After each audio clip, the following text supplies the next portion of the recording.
Hello students. So today we study about Coulomb's law.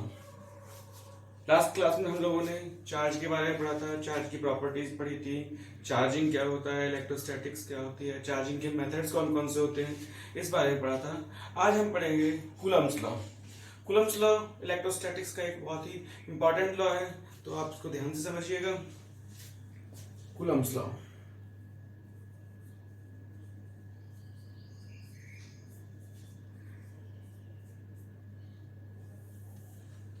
Suppose हमारे पास दो charges हैं, ये दो बॉडीज है हमारे पास में, एक ये है, इसका चार्ज Q1 है और ये दूसरा चार्ज है Q2, और दोनों के बीच की जो सेपरेशन है वो सपोज कितनी है R।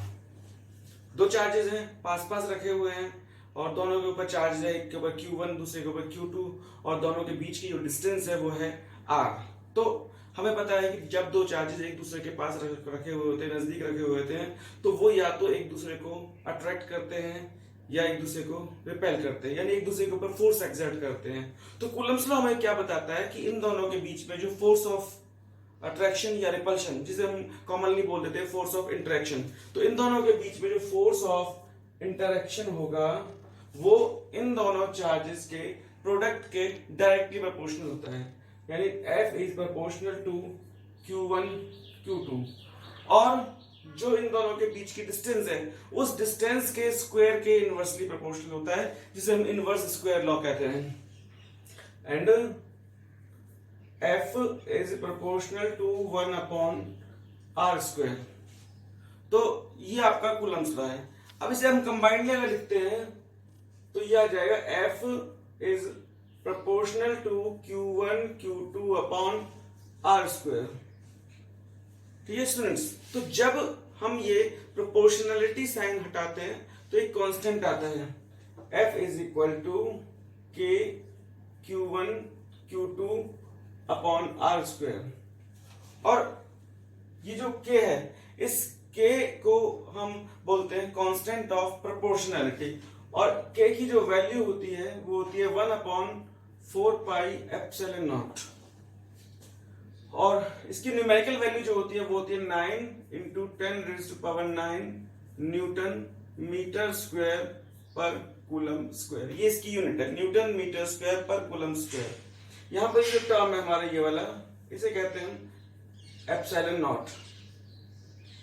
एप्सिलॉन नॉट, नॉट ये जीरो है, इस जीरो को हम नॉट कह देते हैं, और इसकी न्यूमेरिकल वैल्यू होती है 8.85 इंटू 10⁻⁻12 कूलम स्क्वायर पर न्यूटन पर मीटर स्क्वायर। तो इट इंप्लाइज हमारे पास फाइनली कूलम्स लॉ का फॉर्मूला क्या आ जाएगा, F is equal to 1 upon 4 pi epsilon nought Q1 Q2 upon R square. अगर हम इस कूलम्स लॉ में देखें तो कई बार हमसे पूछ लेता है कि इस K की यूनिट एंड डायमेंशन निकालूं, या फिर इस एप्सिलॉन नॉट की यूनिट्स और डायमेंशन पता करूं। तो पहले हम करेंगे units and dimensions of K। अब यहां से आप देखो, आप F इज इक्वल टू होता है K Q1 Q2 upon R square. यहां से हम K निकाल सकते हैं, कितना आ जाएगा हमारे पास K is equal to F R square upon Q1 Q2। तो फोर्स की यूनिट क्या होती है, न्यूटन। R क्या है, दोनों के बीच का डिस्टेंस, यूनिट क्या होगी इसकी, मीटर, और R का स्क्वायर इसलिए मीटर स्क्वायर। ये चार्ज है, चार्ज की यूनिट कूलम, ये भी चार्ज है, इसकी यूनिट भी कूलम, तो coulomb into coulomb, coulomb square, ये इसकी यूनिट आ गई, K की यूनिट है ये। This is the unit of K। Now we can find out the dimensions. तो डायमेंशन निकालने के लिए क्या करेंगे, आपको पता है K इज इक्वल, न्यूटन क्या है, फोर्स की dimension ml T-2, R distance में है, डिस्टेंस की क्या होती है L L2 और चार्ज की क्या होती है dimension A into T, A T, तो ये हो जाएगा A T into A T, तो कितना हो जाएगा ये हमारे पास ML3 T